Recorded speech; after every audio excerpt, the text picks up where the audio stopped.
It's been described as one of the hardest games ever made, in the same vein as games like Getting Over It or Popisek. The entire point of the game is that it's hard. It will make you mad. You will fall, you will fail.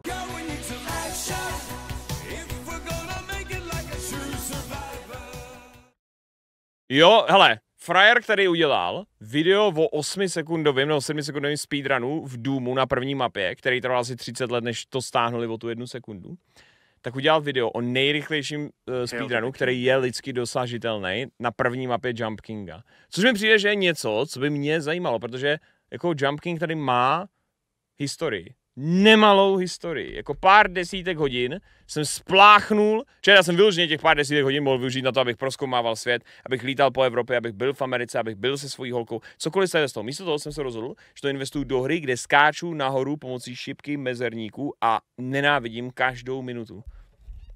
Takže počkej, ukáž. Jump King Speedrun. A jak se jmenuje to video, kde to on rozebírá?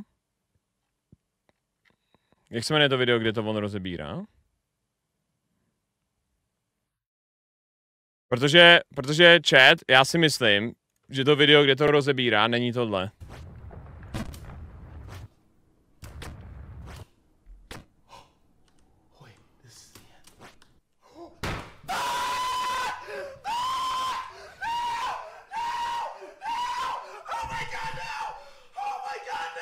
Tady to ani není nahlas. Tak to je docela dobré. Má někdo to video? Počkej, já to zkusím najít přes ten E1, M1 speedrun. Tadyhle je. Ukáž, to je ono. Hello, you absolute Jump King's barrier has finally been broken. OK. Kolik to má? 15 minut? Chat, když to dám bez pauzování, což včera, mimochodem, jsem reagoval na všechno bez pauzování. Bez srandy. Včera jsem nepauznul jedinou reakci, kterou jsem sledoval. Ale fakt? Agrael plnovou, děkuji ti za 20 měsíců, Ordolin dík za 5 bábů. Čau, dneska jsem si konečně od tebe vzal hru, díky moc. Ordolin, víš, že nemůžeš jako vyhrát hru. Vzít si a poslat mi 500 za to, že jsi vzal tu hru. To už je, jak kdyby jsi za ní zaplatil. Blackhead Boy dík za 50. Ano, vezmu si jedny Mannerlords. Ano. I'm touching myself tonight. Tak, ukáž. Jump King biggest barrier. Hail to the king, baby. Chat, jak těžký to může být. Hello, you absolute legends. Jump King is a simple game with a simple goal. According to legends, there is a smoking hot babe at the top, and I mean, what more incentive do you really need? The player must try to reach her by jumping his way through various terrains, obstacles, and settings. It's been described as one of the hardest games ever made, in the same vein as games like Getting Over It or Popisek. The entire point of the game is that it's hard. It will make you mad. You will fall, you will fail, and it's going to suck. As with other popular rage games, YouTube is full of clips from creators going ballistic after making a single mistake and losing all of their progress. Jump King is a very difficult game, but not because it's unfair or because the controls are bad. Já jsem to skoro na druhé mapě. Druhá mapa, tam jsem myslel, že se zlomím v té druhé půlce. Pak ale byla poslední E3 před covidem, kde přišel Keanu Reeves a oznámil, že bude v Cyberpunku. To mi dalo takový energie do života, že jsem doskákal tu druhou mapu.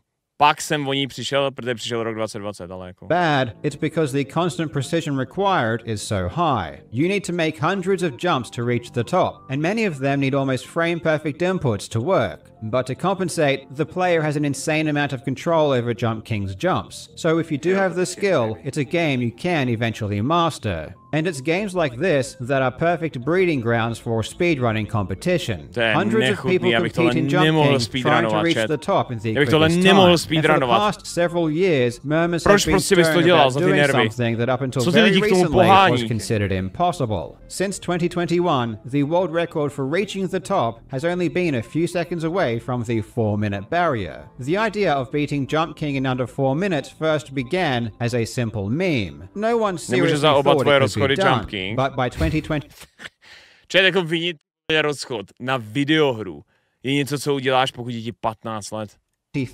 The record was only 1 second away. 1 second isn't a long time, but in Jump King, it's an eternity. And after literally thousands of hours of attempts, on the 23rd of March 2024, the speedrunner Trimp became the first person in history to break the 4-minute barrier. Les prostě tady vidíš ty skákající cecky, Herdinovi tohle co stačilo. Herdin, když ty vole to lezl nahoru, viděl tady les tu princeznu, on se přepnul a 20 minut erpil, že je nadržený rytíř, který ho prostě už ty vole bolí rozkrok, protože má stoják v plátový zbroji. The 4-minute mile. The 4-minute Jump King is the most important and relevant 4-minute barrier that's ever been broken. I'm not joking when I say that Trimp's run of 3 minutes and 59 seconds is one of the most precise speedruns ever done. And in today's video, we're going to learn why this new record is so special, what made 4 minutes so difficult to beat, and why Jump King's... Na vás prostě přišli jarní hornís.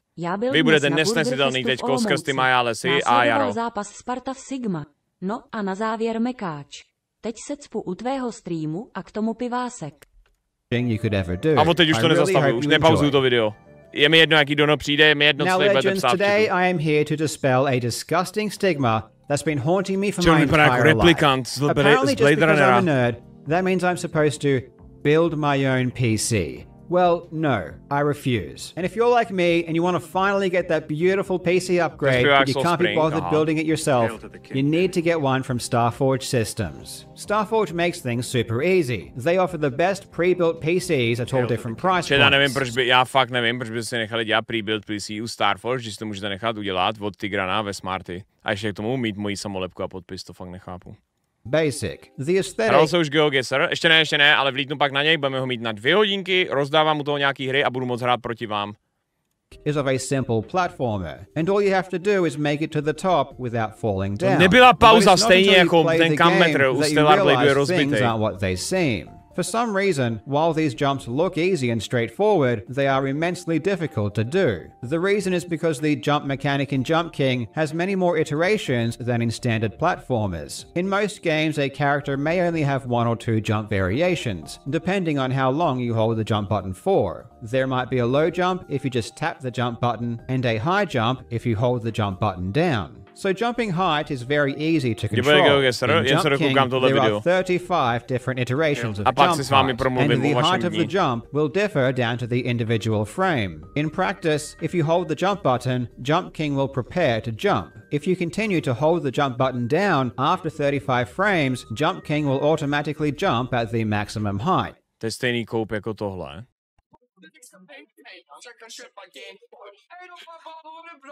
Já si doma, já si prostřelím hlavu z toho songu. Jdu na další, jen bude lepší. If you release the jump button before 35 frames have passed, the height will be determined by the amount of frames the jump button was held for. And once Jump King has jumped, the player loses all control until he lands again. Jump King runs at approximately 60 frames per second, so 35 frames is only a bit more than half a second. Having 35 different possible jump heights within a half a second period means that it's very, very difficult to consistently control Jump King's height for most people. 35 různých úhlů skoku během půlvteřinového držení. Hej, já vím, že ta hra je těžká, ale když ti to vysvětlí technicky, jak to doopravdy je, tak to vidíš, o kolik horší to je.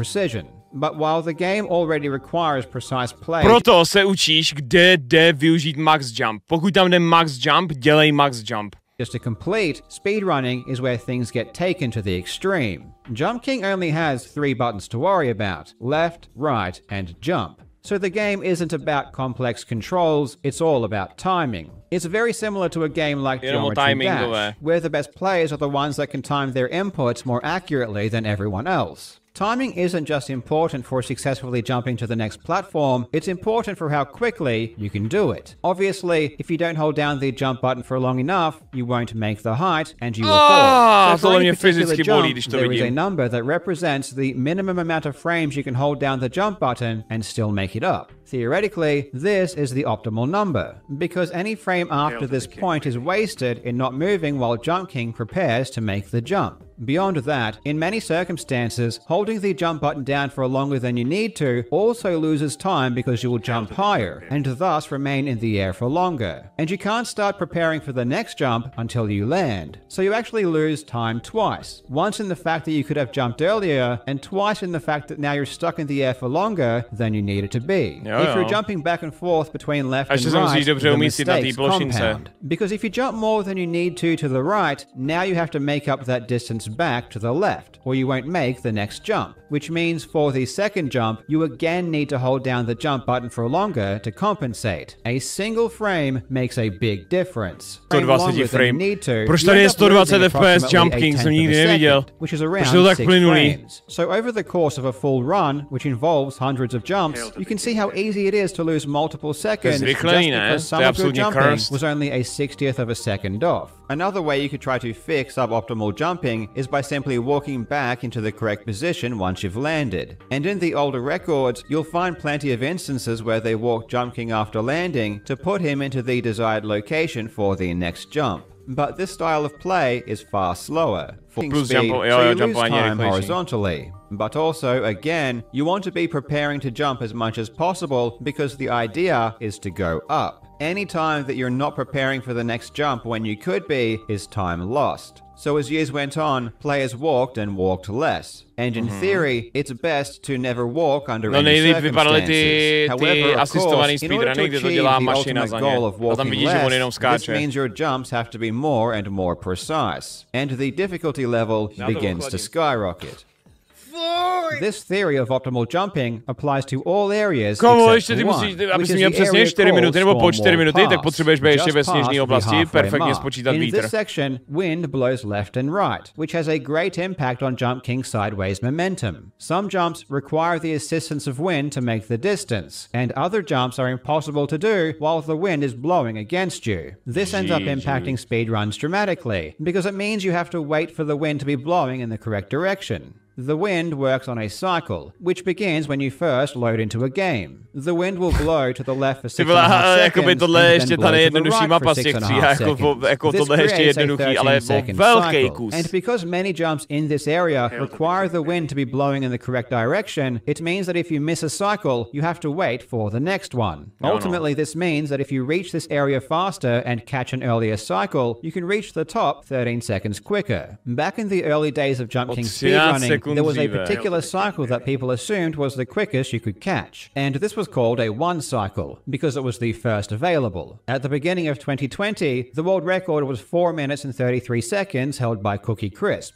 But then Cookie Crisp did something incredible and was so quick through the first half that he managed to enter Storm Wall Pass one cycle earlier than anyone had before. And he was able to achieve a new record of 4 minutes and 26 seconds. You can see that on his old record, the time is exactly 13 seconds slower leaving that area. Now, that doesn't mean you're going to reach the very top 13 seconds faster, however, because you obviously still need to make no mistakes. This was the first time in history anyone had managed to catch the faster cycle, and so the nerves would have been extreme, and Cookie Crisp took the end very safely, just to ensure that he could at least finish the run without falling and get a new record. Instead of renaming this new faster cycle a one cycle and moving everything else down, they decided just to subtract one and call it a zero cycle. By March 2021, players had become much better at the game, which meant they were making the zero cycle far more often, which enabled them to optimize the end even more. It makes intuitive sense that if you can make it to the end more consistently, you'll have more opportunities to break the record. And the record was now a 4:15 held by Trimp using the zero cycle. At this point in time, a 4-minute run was still out of the question, because even if you did the first half so fast you could make an earlier win cycle, you'd still, after all of that, have to do the end 2 seconds faster as well. On the 14th of March 2021, Trimp did, however, achieve the first half of this equation.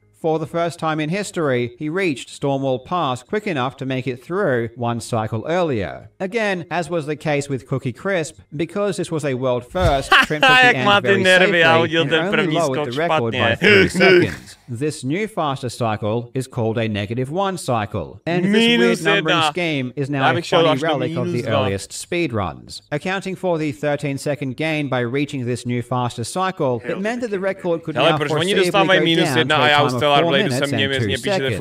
And 2 years later, in 2023, they had even managed slightly better, with the record now sitting at 4 minutes and 1 second. But this is where things get exponentially more difficult. Unlike the 0 cycle, catching a -1 cycle never became easy. The route had essentially been solved by this point. Strategies to implement. The only way to gain time was just to basically be more precise with your inputs. Presently, over 1,000 people have submitted speedruns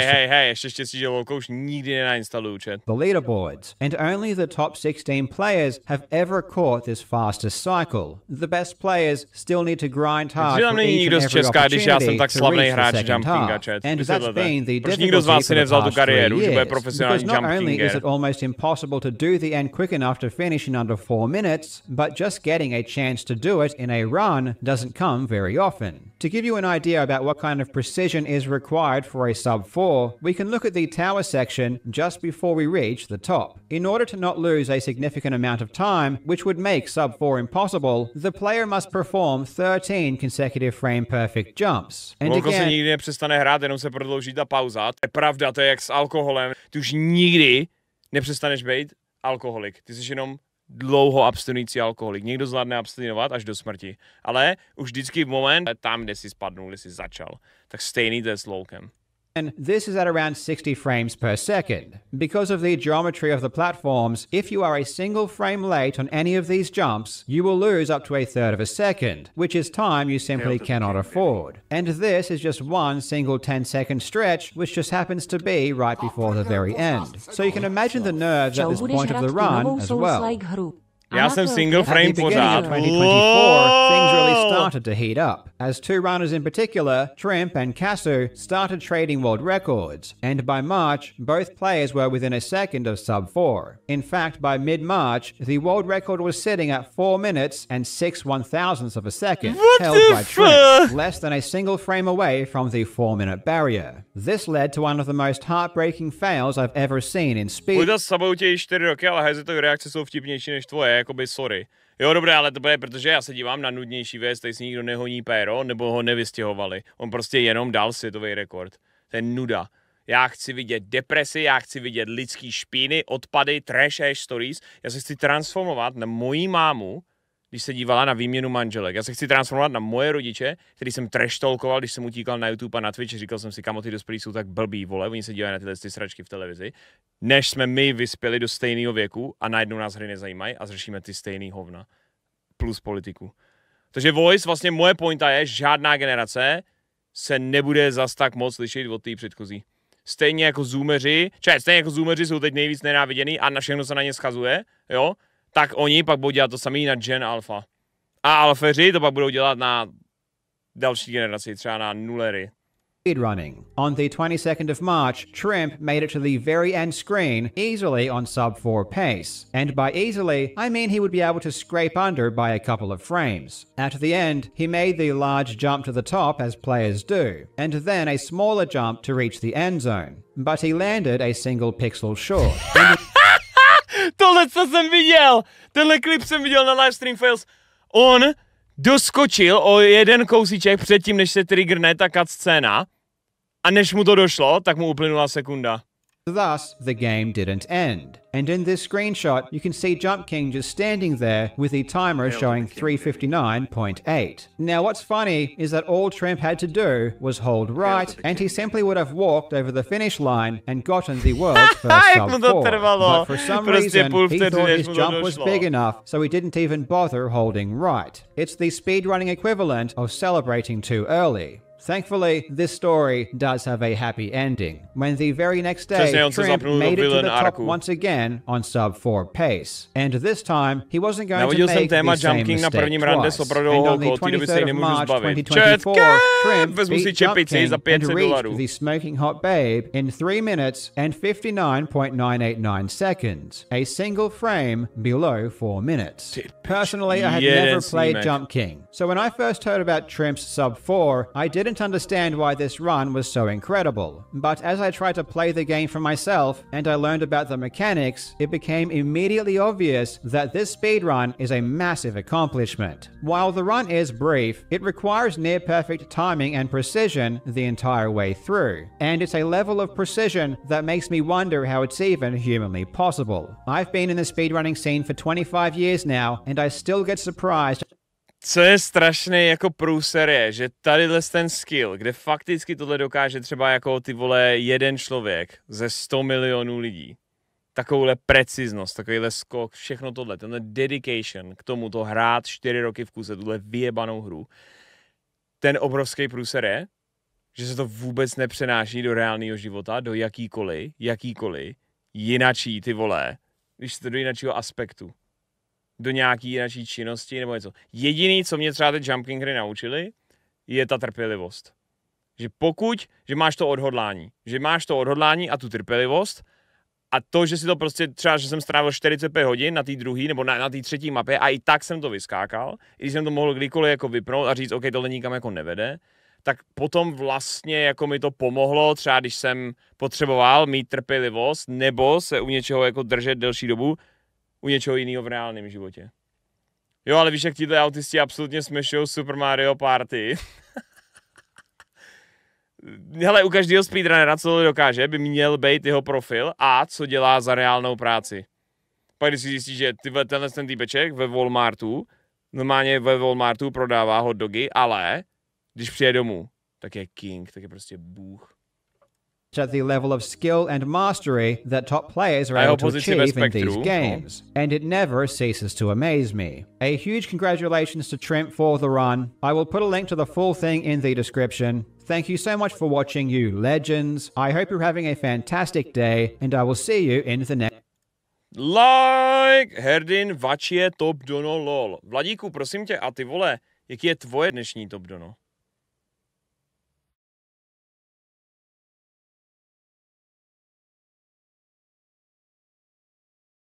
Jak je tvoje dnešní dobro, Jakoby, pochlup se nám. Jak to jde, jak jde tvůj stream? No ale fakt?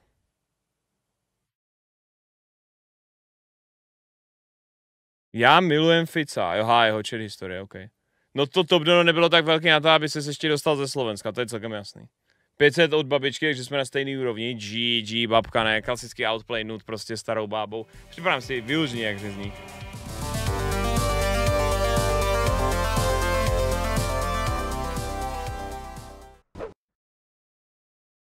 To je s tím Melicharem teda. Budeš nám chybět, mistře.